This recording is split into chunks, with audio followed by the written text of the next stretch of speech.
And you know, because you rodeo. I was challenged as an adult. Like, why did you feel the need to compete in rodeo queen pageants, Kendra? And I was like, because like they had a buckle and a saddle and it was cool and I liked it and it was, you know, I enjoyed it. Yeah, but did you really enjoy it? Well, not always. And so the question was raised, and did I lack confidence in myself? Did I lack the self-esteem? Was I looking for a material prize or award to make me feel good about myself? And the answer, sadly, was yes.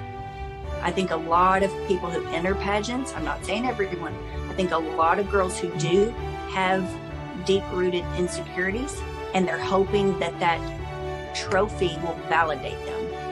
For me, it was validation that I was pretty, and it was validation that I could do something well, and that I could, you know, ride a horse, the horsemanship.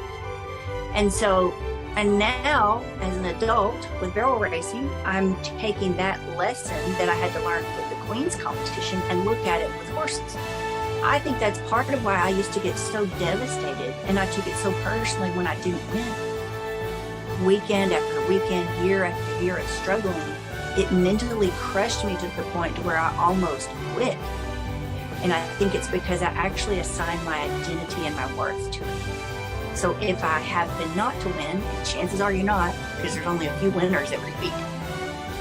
Far more people go home without a paycheck and without that material validation. That's why it wrecked me so bad, because I was looking to that material check to validate me as an individual, as worth. And that's kind of messed up when you think about it. Pushed on by society too, though. Mm-hmm. I think that's like the expectations that are put on you. Like we talked about on our homework, the pressure expectation of it. Yep.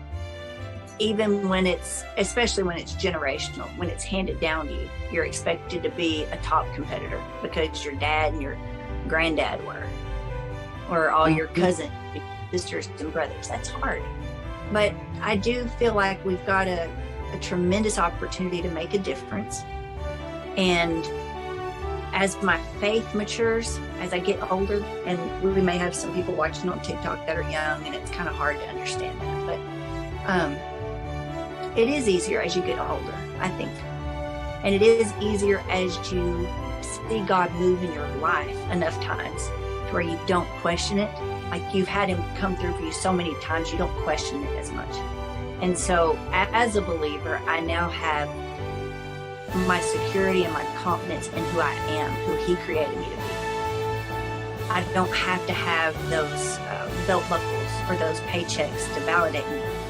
I'm not saying they're not fun.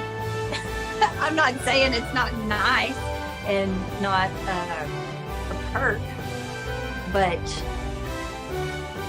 I do recognize that the real value now is in the experience and in the horse, because at the end of the gold buckle and the world title, you still have that relationship with the horse.